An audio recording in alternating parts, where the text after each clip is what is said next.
G'day, it's Rusty from Rusty's Outback Adventures, and in today's video we're in the shed and we're going to build ourselves a portable power pack. And this power pack is just to have some lights around the campfire.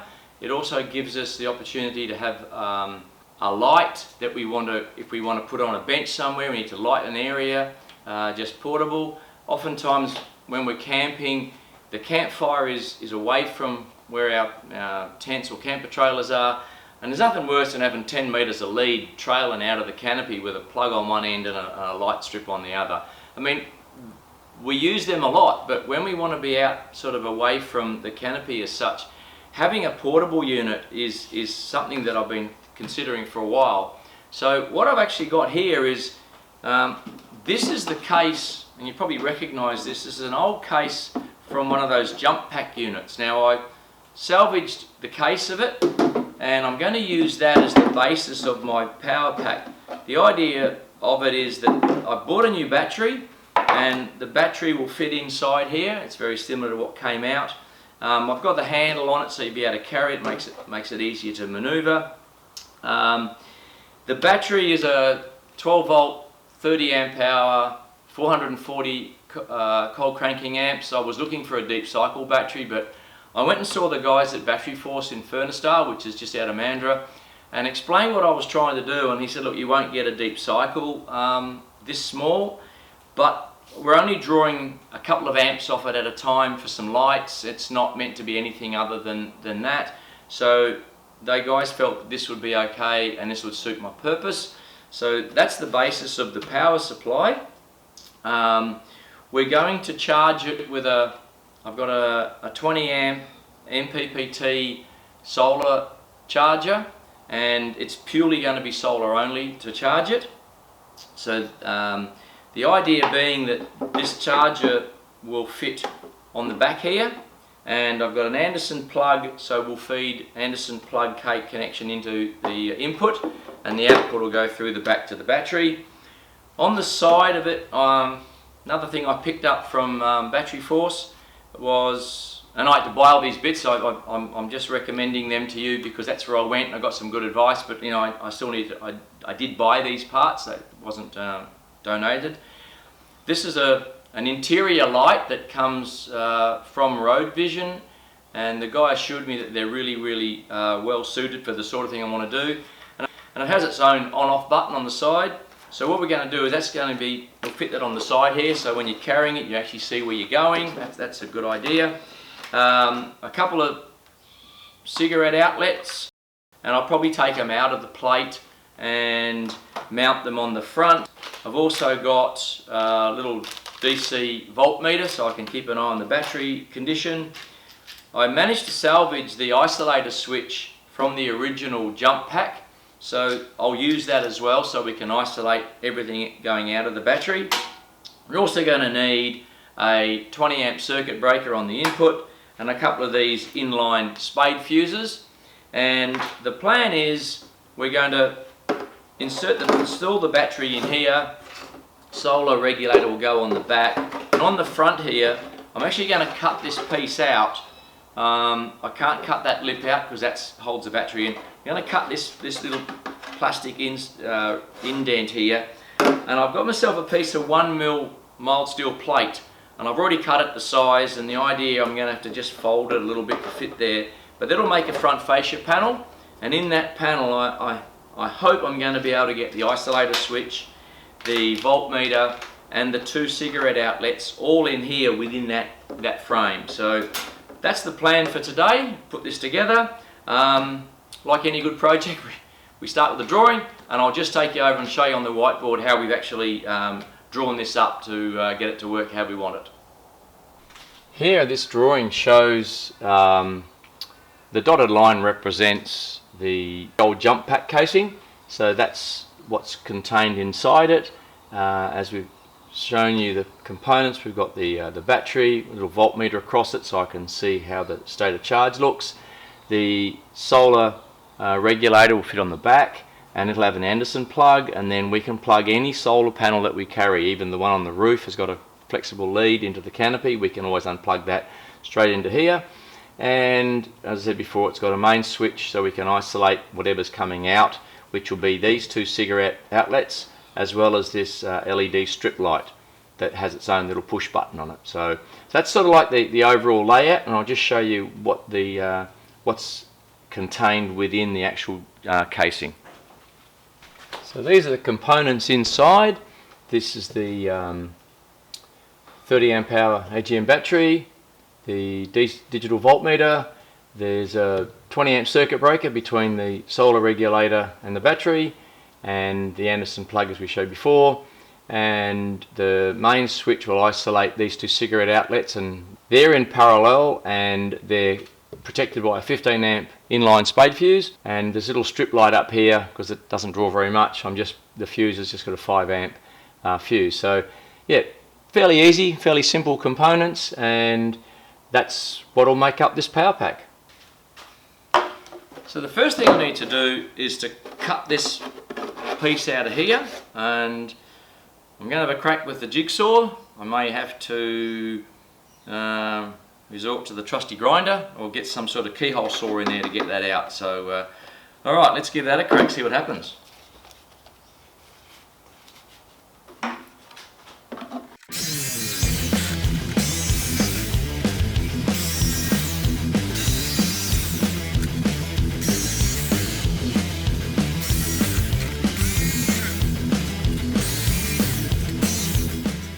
Alright, minor little accident here, we've caught this and we've just cracked the case here, so I hope I haven't done too much damage. There is going to be a plate over the top, so that'll secure that.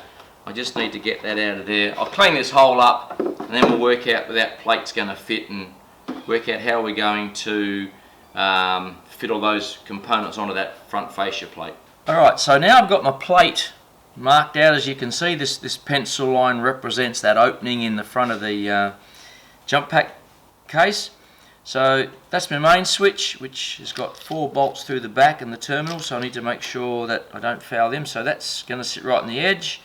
The 2 cigarette outlets, I've just got them back to front here so I can sit them on there. They can probably go about there, and the voltmeter can go, this is upside down, the voltmeter can just sit on there on the plate.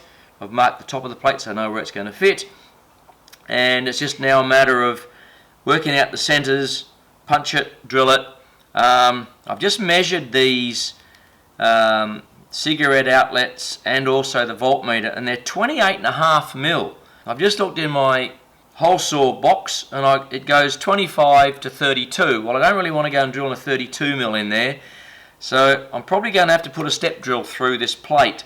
Need to be a bit careful because the step drill is quite long, but I'd get to 28 mil with a step drill, and then I may just have to file it out. So I probably want to go that way rather than risk the hole saw and making it too big. So alright, I'm just going to center line these and mark them out, punch them, and then we'll get to drilling them.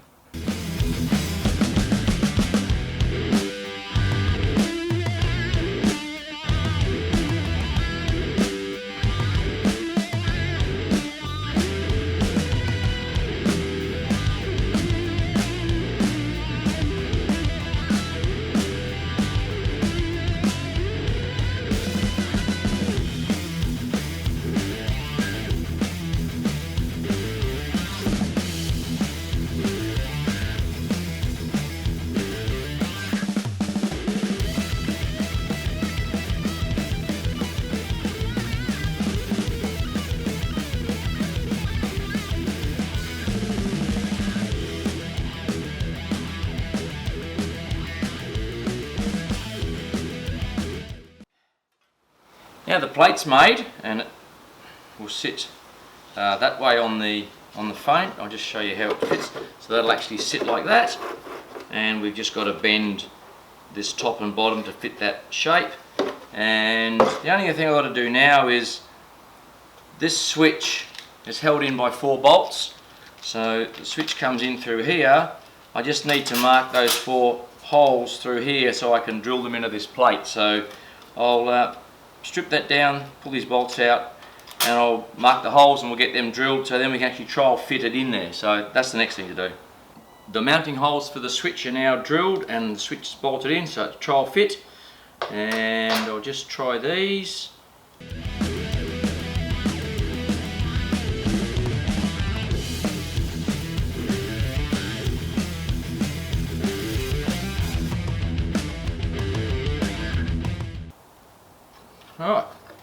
there's the panel.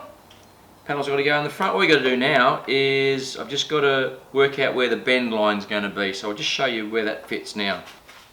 So as I said before, this plate will now fit in here, which it does, but this is not straight. As you can see, it's got a bit of a curve in it.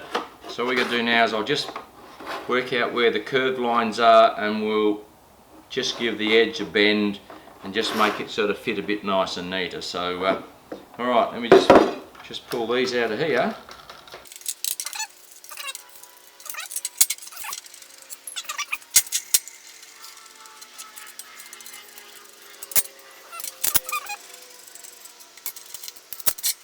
So before, you can still see it, I've rubbed it out a bit, this pencil line, this pencil line represented this size. So basically 25mm from the edge up here, it needs a slight bend just to fit this contour, and the same at the top. So we'll pretty much look at 25mm top and bottom. So if we mark that at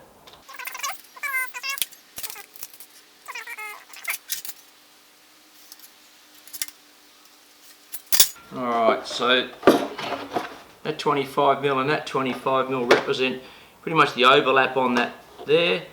So I'll put it in my little bender, and we only got to put a little, yeah, it doesn't need much.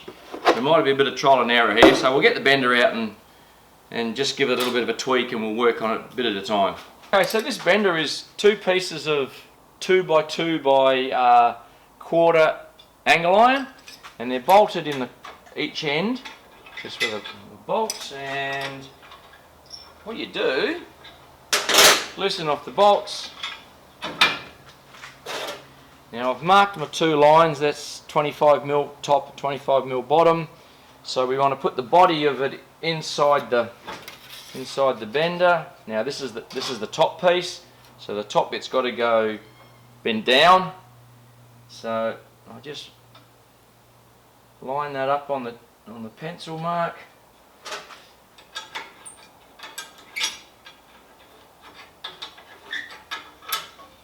Nip that down.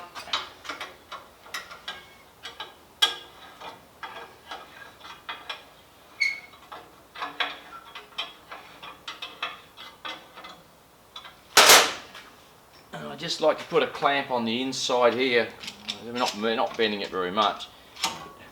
I've always wanted to get another bender, you know, a decent bender. So I've seen a few, and I'm probably going to build one. So, alright, I've got a copper hammer, so I only want to be very gentle with this. So I'll probably use a piece of wood. I don't want to kink it or bend it too much. So I'll just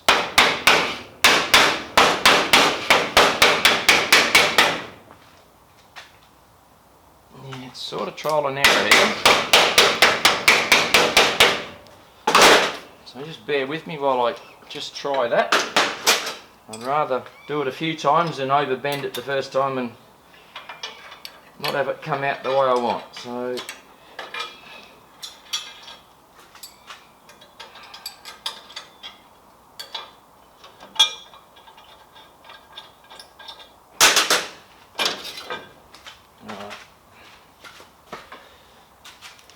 alright, so here's the face. This has got to fit on there. And let me have a look here.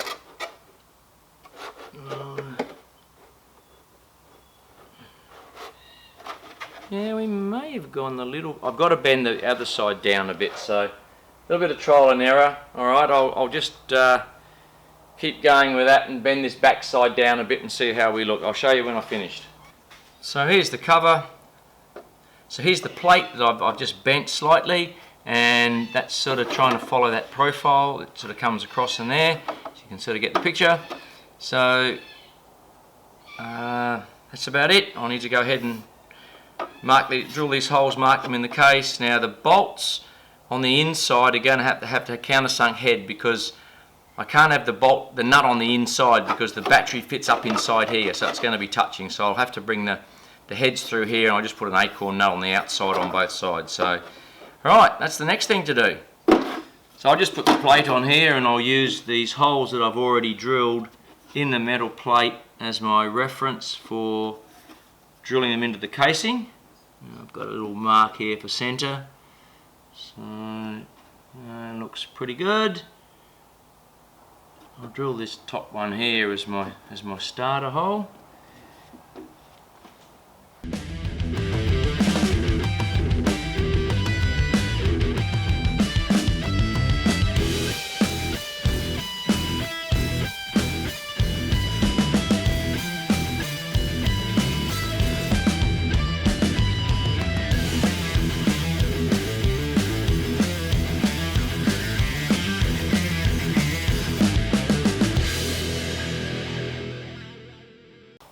So there's the face plate that's bolted onto the casing. So I'll strip it apart again. This needs to be sanded down and painted, and then I'm just going to round these corners, and then the next thing to do will be, once I've painted this, I can then assemble all the voltmeter and the cigarette outlets and the isolator switch. I can assemble all of them in this front plate, and then we can go ahead and wire the whole thing up.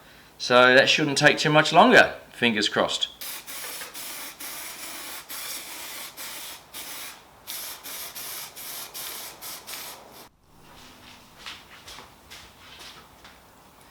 During the day it's been raining and the noise on the roof's just been awful, so I couldn't really do any filming today. So I've gone ahead and I've finished the panel. I've installed the panel. We've got the 2 cigarette outlets, we've got the voltmeter, and this is our manual isolator switch. As you saw earlier on, I gave it a coat of paint and I finished off with a top coat of silver paint, and I bolted it in with the acorn nuts on the outside. And I mentioned before that the battery sitting inside was actually rubbing up against the bolt heads. So I couldn't countersunk the holes, so I've actually put some rubber tape across the bolt head, so it all fits really neat. So on the back, as I mentioned earlier, we've got our 20 amp MPPT solar regulator. We've got an Anderson plug connected to the input, and that's so we can plug an external solar panel into it, either a portable one or the one on the roof of the canopy. And then the output from here goes inside to the battery. So the cover's not bolted down yet, I'll just open it up and I'll show you inside how it looks. Now inside, with the back cover off, the battery sitting in place, the cables from the solar regulator come to the battery through the isolator switch, which I just use as a junction point. Separate inline spade fuses. One protects the 2 cigarette outlets, and the other one is for the LED on the side. So I'll just show you how it all looks when it's all buttoned up, and I'll give you a quick demo of how it all works. Alright, so this is the completed power pack. As I said before, I used the case of an old jump starter unit, and it's sort of something I've been thinking about for a while. Gives me some portability with some power outlets for some lighting around the campfire without having to drag a big lead across the ground. So I'll just show you on the side. That's the LED light, and the front panel, as I've shown you close up, the voltmeter and these 2 outlets and the light are all isolated by this switch. And if I turn the switch on, if I push the button, we get some light. So you probably can't tell how bright that is at the moment, but I tried it last night in the shed and it's quite bright. You can actually see fairly well. So there, that's the light on the side. These are these are the lights that we use. These are these hardcore strip lights. This one's got a dimmer in it.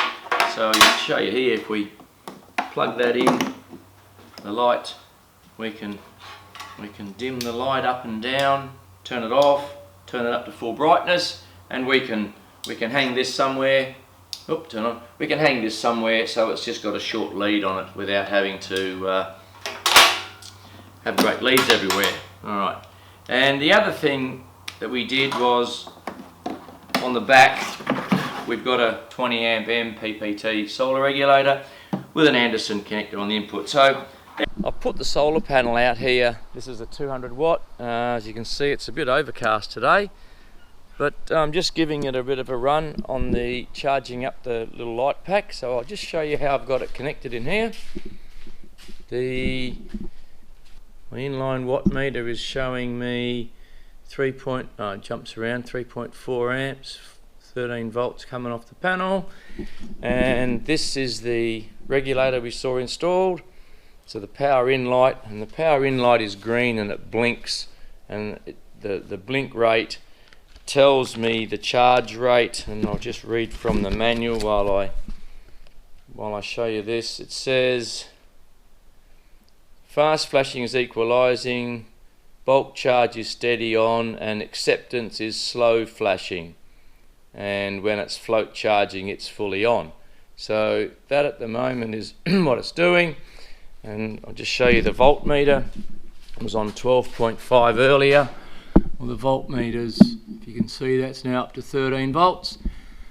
So we're slowly charging up this battery, which was well, so there you go. So I'll just leave it on charge for a little while, and we'll just get some grunt into there, and the regulator capacity is also showing what's happening. So there you go. That's the light pack on the solar panel, just to give it some charge for a little while. So yeah, just check the system and it all works really well. There it is. It weighs, yeah, probably about the same as one of these original jump packs. The battery that's in it now is similar to what would have been in this originally. I'm really happy with the way it turned out. The panel on the front, I'm pretty pleased with the little bend we did on the vendor. But I used this case because I had it.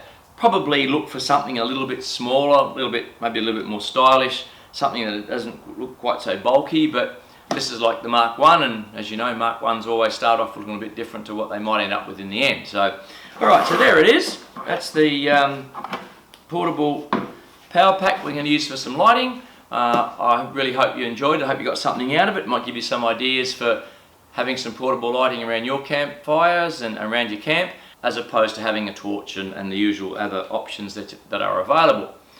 If you have any questions about how I built it, put your comments below if you wouldn't mind, and I'll answer all those for you. If you like the video, a thumbs up would be appreciated.